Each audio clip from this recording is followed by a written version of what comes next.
welcome back to Storytime with Jazzie. I hope y'all are doing well today. If this is your first time here, welcome. And if you've been rocking with me for a while, welcome back. Now, around here, every story has a lesson. So let's see what today's story has to teach us. Today is part 3 of The Man with a Broken Heart. Stop right here if you haven't watched parts 1 and 2. Okay? Because I don't need y'all sitting over here talking about, I don't know who this person is or that person. So I'm going to need y'all to stop right here now. And then go back to that part 1. Check out part 2. And then we'll be right here waiting for you. Alright? Bet. So, how are y'all feeling about this story so far? If I'm being honest, this story has really been calling me out. It made me stop and think about some of the things in my own life. Sometimes we go through life reacting to situations, but we never stop to ask ourselves why we react the way we do. We don't realize that some of our habits, fears, and even the way we love people can be rooted in things we've never healed from. Baby, this story didn't have to expose me like that. Y'all hear me? Yeah, but enough about me. Let's get into the story.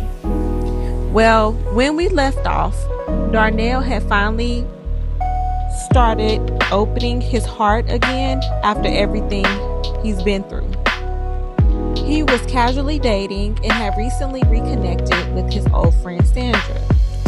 But we also learned that Sandra wasn't as put together as she seemed. Behind her smile were hurts she's been carrying for years, hurts she had learned to hide from everyone around her. As the weeks turned into months, Darnell and Sandra found themselves spending more and more time together. What started as an occasional lunch turned into movie nights on the couch with homemade popcorn, cookouts with the kids, random phone calls just to check on each other, and long conversations that somehow made the hours disappear. Neither of them was looking for a relationship. In fact, both of them had convinced themselves that they were better off being friends. The more time they spent together, the harder it became to ignore what was happening. Their feelings for one another were growing, but neither one wanted to be the first to admit it. Their friendship meant so much to them. They've both seen what happened when great friendships crossed the line into romance and didn't work out. They weren't willing to lose something so special just because of feelings that might not last. But this felt different. There was no pressure to impress one another, no pretending to be someone they weren't. They laughed together, talked about everything and nothing at all, and could just sit in complete silence without it ever feeling awkward. Everything just seemed easy, like two puzzle pieces finally finding where they belonged. Still, every now and then, little pieces of their past will quietly make an appearance. If Darnell was overwhelmed, he had a habit of shutting people out. Instead of talking about what was bothering him, he convinced himself that he could handle it alone. Sandra, on the other hand, always felt like it was her responsibility to make everybody around her happy. If Darnell seemed distant, she immediately wondered if she had done something wrong. Neither one of them saw those habits as wounds. They simply believed that was just who they were. Eventually, after many honest conversations and taking time to think about what they truly wanted, they decided to stop running from what had been growing between them all along.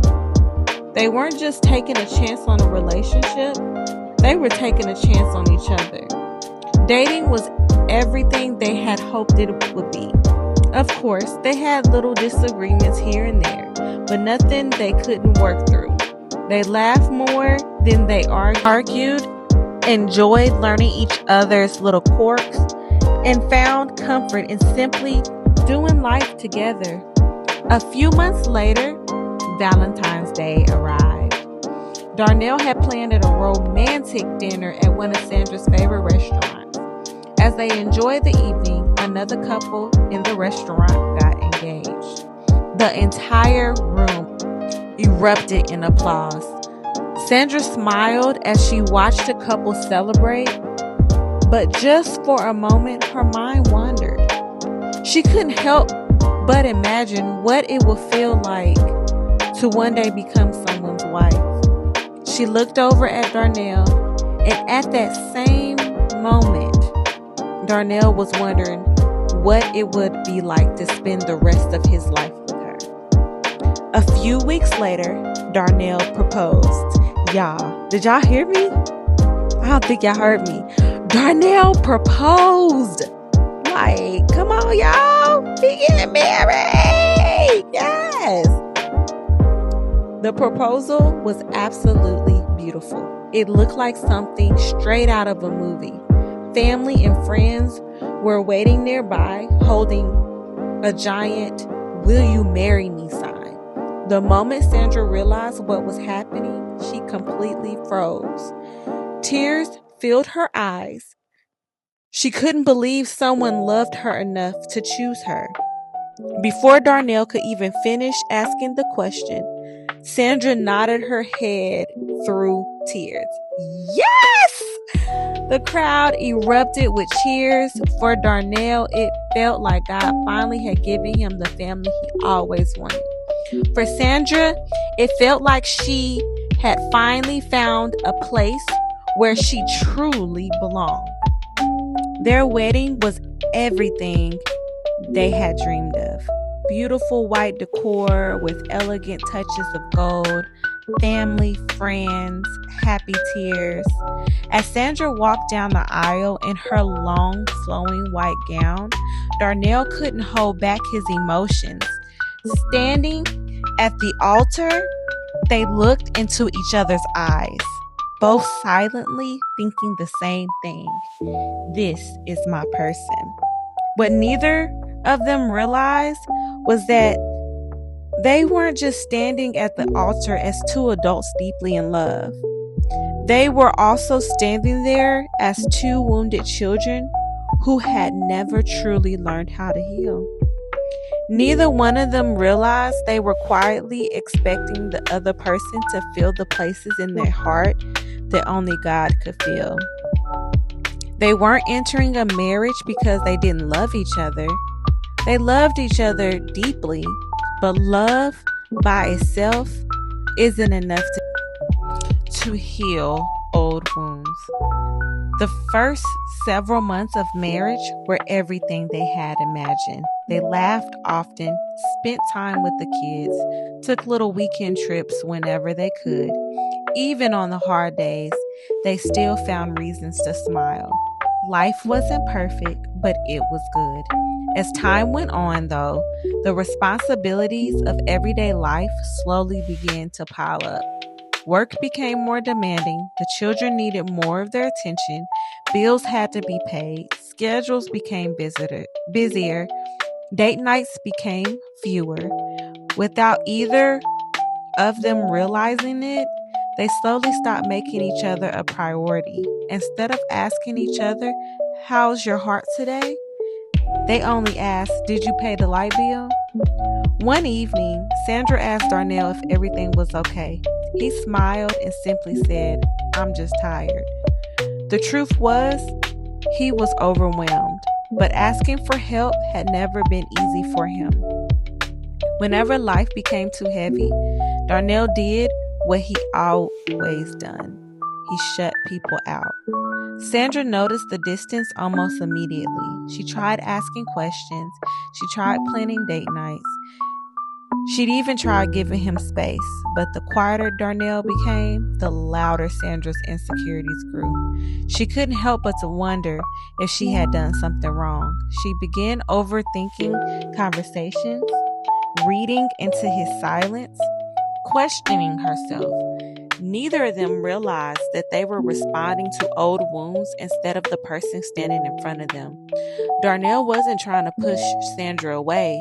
He was trying to protect himself the only way he knew how. Sandra wasn't trying to pressure Darnell. She was simply looking for a reassurance that she was still loved. Neither one of them was the enemy. They were just simply two hurting people trying to love each other with hearts that they never fully healed. And that's when the cracks in their marriage began to show. As the months passed, the distance between them became harder to ignore. The arguments weren't constant. In fact, some weeks they hardly argued at all. But somehow, the silence hurt more than the disagreements ever did. They found themselves living more like teammates than husband and wife. The conversations that once lasted for hours had been replaced with, "Did you pick up the kids?" and "What's for dinner?" One evening, after the kids had gone to bed, Darnell sat quietly on the edge of the couch. After a long silence, he looked over at Sandra. "Can I ask you something?" Sandra nodded. "Do you think we're okay?" The question caught her off guard. She wanted to say yes. She wanted to pretend everything was fine. But for the first time in a long time, she couldn't. After a long pause, she quietly answered, "I don't know." Those three words hung heavy in the room. Neither one of them wanted a divorce. Neither one of them wanted to walk away. They loved each other. They just didn't know how to reach each other anymore. After several honest conversations over the next few weeks, they agreed to try marriage counseling. Their counselor encouraged them to also attend individual therapy, explaining that sometimes marriage struggles are rooted in wounds that existed long before the marriage ever began. At first, Darnell wasn't sold on the idea. Talking about his feelings wasn't exactly at the top of his list. He had spent most of his life believing that a man handled his own problems. You pushed through. You just kept moving. You didn't talk about it. Sandra had her own reservations. She wasn't afraid of talking. She was afraid of what she might discover if she finally stopped avoiding the pain she carried for so many years. Still, they both agreed to give it a chance. Neither one of them knew that this decision would begin uncovering hurts they didn't even realize they were carrying. Hey, so I'm gonna leave the story right here. So, how y'all feeling? What y'all think gonna happen next? Y'all think this counseling gonna work, or you think they gonna give it up? Who knows? You gonna have to wait till part 4 come out, and I promise it won't take 50 years to get it. Okay. But on a serious note, before we end, I just want to leave y'all with this. Sometimes we become so used to carrying pain that we don't even realize it's affecting the people we love the most. We learn how to function, how to smile, how to go to work, raise our kids, keep life moving, all while carrying wounds we never allowed God to heal. The truth is, God never intended for us to carry those burdens by ourselves. He sees every hurt, every disappointment, every rejection, and every tear that nobody else knows about. He isn't intimidated by our brokenness, and He doesn't expect us to have everything figured out before we come to Him. Sometimes the strongest thing we can do isn't pretending we're okay. Sometimes it's admitting that we need help. And whether that help comes through wise counsel, trusted family, trusted friends, therapy, or other healthy, keyword healthy, support systems, never forget that every good gift comes from God. He can use those things as part of our healing process. But true healing begins when we allow him access to the places we've been trying so hard to protect. I hope y'all enjoyed today's story. Remember, every story has a lesson. The question is, what did this one teach you? If this story encouraged you, blessed you, or gave you something to think about, don't forget to like this video, subscribe to the channel, and share it with someone who needs to hear it. You never know who God might reach through one simple share. Love y'all, and I'll see you next time on Storytime with Jazzie.